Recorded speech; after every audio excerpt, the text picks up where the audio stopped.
पिताश्री, अब आपकी उम्र अधिक हो गई। इस विशाल विदर्भ राज्य का भला बुरा मैं समझता हूँ। जानता हूँ रुक्मी, तुम अब नौजवान हो गए, परंतु अनुभवहीनता के कारण तुम ऐसा प्रस्ताव लेकर आए। विदर्भ नरेश भीष्मक, आपके पुत्र को राजकाज का यथेष्ट अनुभव है। राजनीति का पहला पाठ यही है कि सत्ता संभाले रखने के लिए समझौता करना हो तो व्यक्ति नहीं लाभ देखा जाता है। चेदीराज शिशुपाल एक प्रखर और अत्यंत ही साहसी राजा है। मात्र कुछ वर्षों में उसने अपने राज्य का दोगुना विस्तार कर दिया। दुर्बल को सताना साहस नहीं कहलाता। उसने अनीति से राज्य जीते नहीं, हड़पे हैं। परंतु उसने मगध नरेश जरासंध के भय से मथुरा नहीं छोड़ा। वो रणछोड़ है और मैं अपनी बहन रुक्मणी का विवाह उससे कदापि नहीं होने दूंगा।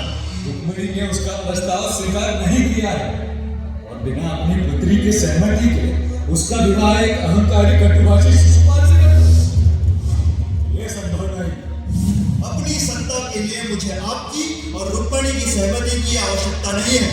शिशुपाल अहंकारी नहीं, घनघोर आत्मविश्वास से भरा व्यक्ति है पिताश्री। ऐसा व्यक्ति कटुभाषी हो ही जाता है। ये उसका दोष नहीं, गुण है। और जब तक रुक्मणी का विवाह नहीं हो जाता, आप अपने कक्ष से बाहर नहीं जाएंगे। उसकी संगति का परिणाम अच्छा नहीं होगा रुक्मी। नारी का अपमान करके तू प्रसन्न नहीं रह पाएगा।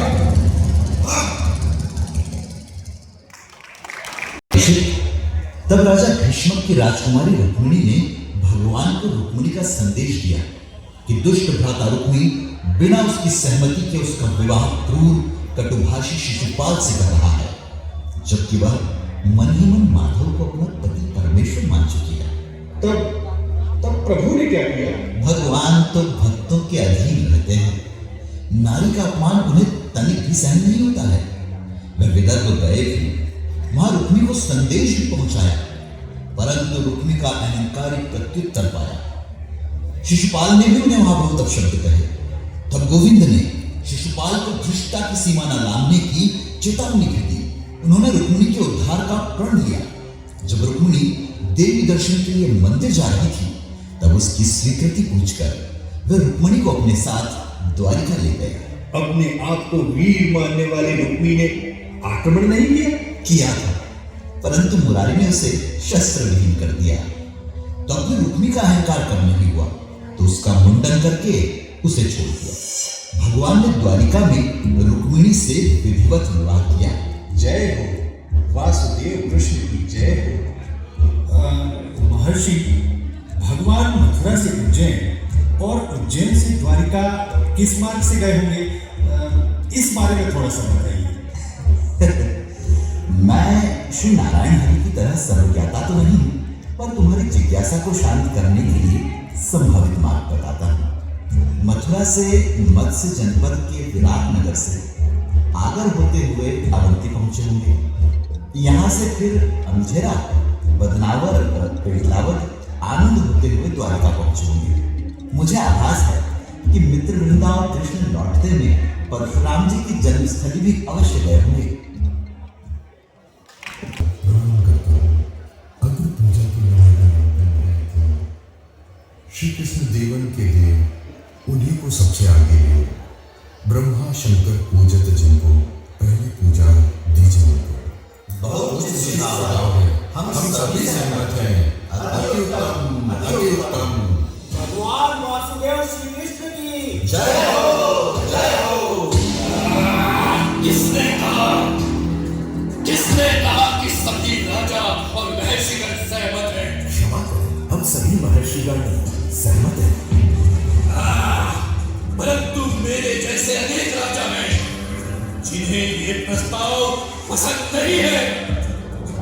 और पसंद भी क्यों होगा, जब यहां मेरे जैसे साहसी, वीर, प्रबल, प्रखर राजा बैठे हो, तब राजसूय की अग्र पूजा के लिए इतने निकृष्ट व्यक्ति को चुना जाना हमारा दुर्भाग्य ही है।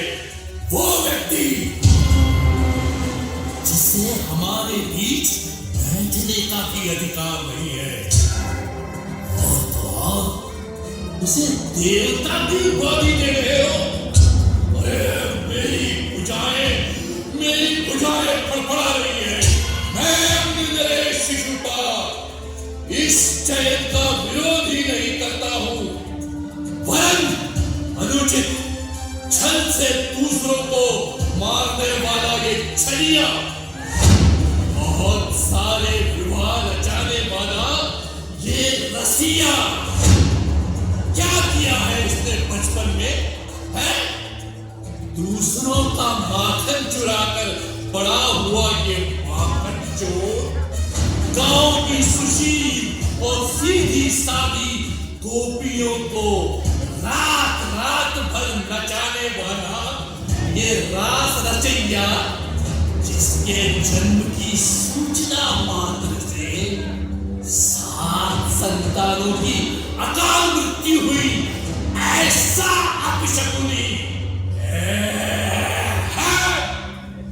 जिसका कुल ही संदिग्ध हो, ऐसा कुलवीर जिसने बचपन से ही हत्याएं की हो, ऐसा नराधम शिशुपाल। कुलहंता को इसका वास्तविक काम बताता हूं। बदलाव भैया, अभी इसकी दृष्टता की सीमा पार नहीं हुई, इसे कहने दे। 96, 97, 98, अपने मामा श्री का हत्या 99। शिशुपाल, मैं कायर नहीं हूं। अरे क्या गीदड़ सिंह का भाग ले लेगा? रण छोड़ दे तू। रण छोड़, मैं नहीं, अपनी मां का भी जो नहीं हुआ वो कुलघातक। बस शिशुपाल, मेरा प्रण पूरा हुआ। मैंने चेतावनी दी थी कि सीमा पार मत करना। आज तुमने दुष्टता की अंतिम सीमा पार कर दी है। इसका दंड तो अब तुम्हें भुगतना ही होगा। तुमने कहा मैं छलिया हूं, वो राक्षस जो छल से गोकुलवासियों को प्रताड़ित कर रहे थे। यदि ऐसे दुष्टों को छल से मारना न्याय संगत है तो है। षड्षाठ्यम, तुमने मुझे रसिया कहा? हाँ, सच है। आत्मा का वास्तविक रूप रस ही है। वह वासना सिक्त आंखों से दिखेगा भी नहीं। माखन चोर, मैंने बच्चों के लिए पोषण का आधार बताया है। तुमने तो माखन बेचने का व्यापार बना लिया था। तुम गोपियों को धमकियां देकर कम दामों में माखन क्रय करके महंगे दामों में नगरवासियों को विक्रय करते थे। मैंने वही रोका है। और यदि ये माखन चोरी है तो हाँ, मैं माखन चोर हूं। तुम लोगों ने नारियों को पैरों की जूती बना रखा था।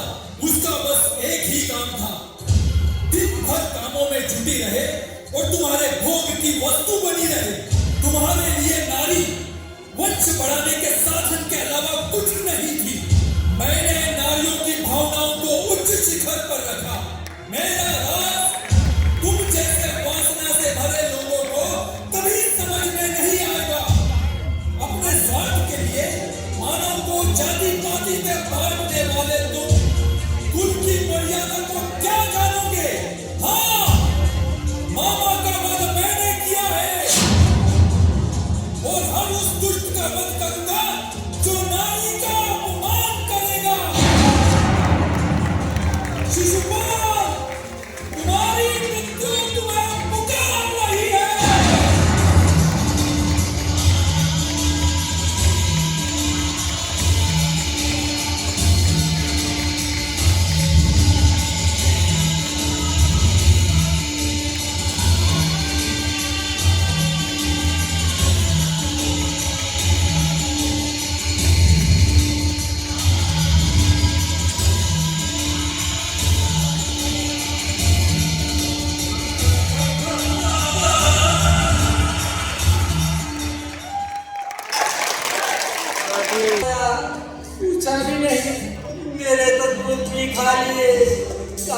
मुझे भूल गया।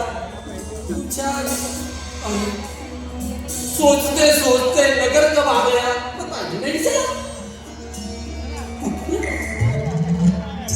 कुटिया, अरे मेरी कुटिया, मेरी कुटिया, अरे मेरी कुटिया, मेरी कुटिया दिखाई नहीं दे रही है, अरे मेरी कुटिया नहीं दिखाई दे रही है, मेरी कुटिया, अरे ये क्या हुआ? ओह, किसी दुष्ट ने मेरी कुटिया तोड़कर रात अपना महल बना लिया। अरे मेरी कुटिया, अरे मेरी कुटिया, मैं क्यों गया वहाँ कुछ नहीं मिलने? कुटिया, कुटिया, सुशीला। अरे स्वामी आप आ गए। क्षमा कीजिएगा बहन जी, मैं बहुत दुखी हुआ। अरे स्वामी ये क्या कह रहे हो? अरे नगर श्रेष्ठी जी, आप तो जानते हैं कि बहुत धार्मिक आदमी हूँ। मैं पढ़ाई नारी की तरफ देखना तो दूर सोचता भी नहीं हूँ। अरे ये आपकी ही धर्म पत्नी है सुदामा जी। सुशीला, अरे मैं एक पक्ष बाहर क्या गया, तुम मुझे छोड़कर इसी दरिया को अपना लिया। तुमने ऐसा क्यों किया सुशीला? अरे होश में आइए स्वामी, मैं आपकी पत्नी सुशीला ही हूँ और आप इस विशाल महल के गृह स्वामी हैं। हाँ, ये सब आपके मित्र का चमत्कार है। रातों रात महल बन गया और विशाल धन का भंडार हमें मिल गया। अरे वाह, अरे मित्र कृष्ण, मित्र कृष्ण, अब समझा लोग तुम्हें भगवान क्यों मानते हैं। जो तुम्हारी शरण में आता है उसका जीवन ही बदल देते हो। आज से तुम मेरे मित्र नहीं, मेरे भगवान हो, मेरे भगवान हो। श्री कृष्ण भगवान की, श्री कृष्ण भगवान की, श्री कृष्ण भगवान की।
चित्कार उठा,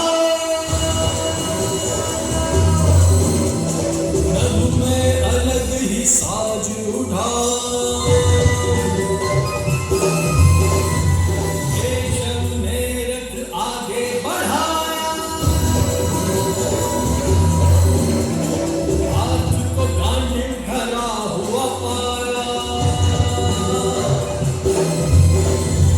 अपनों पर जो घर हो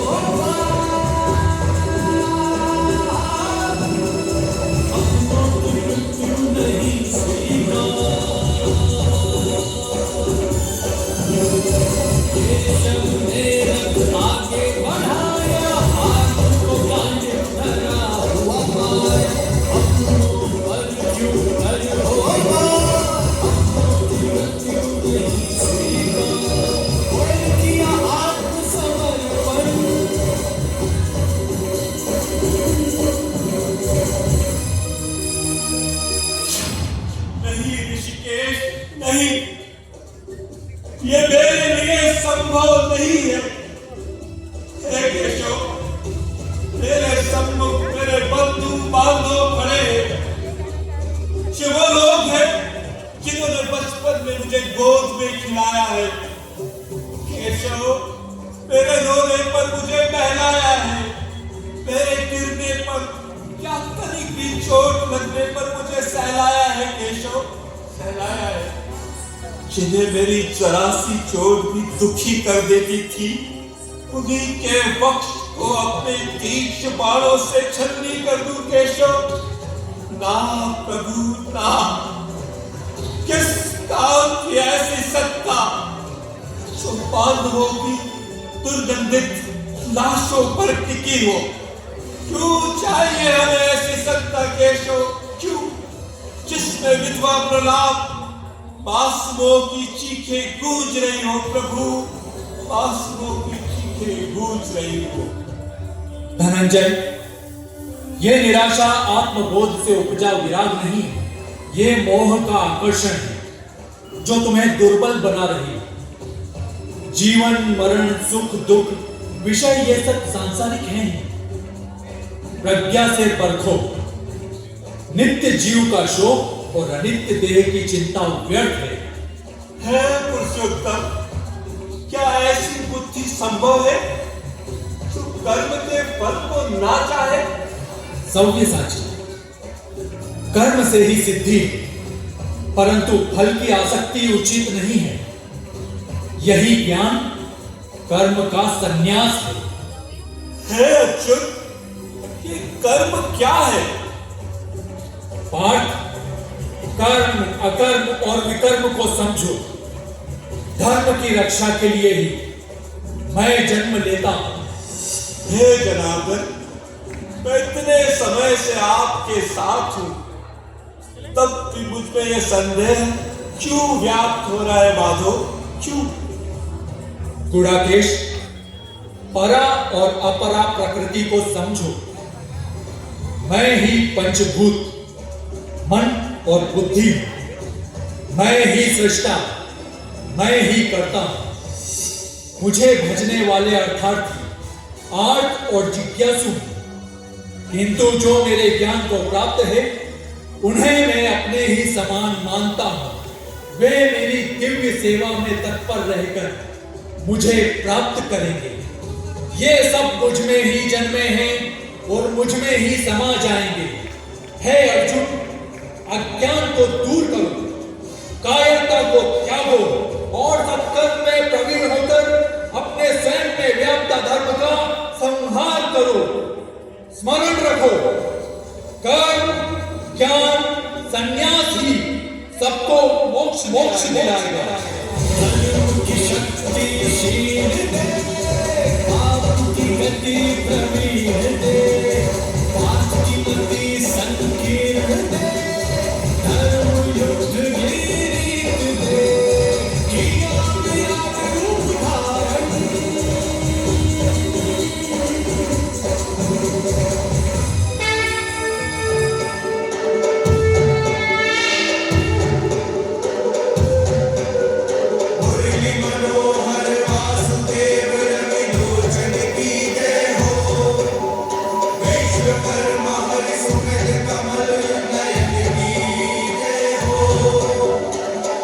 साथी शांता पुरुषोत्तम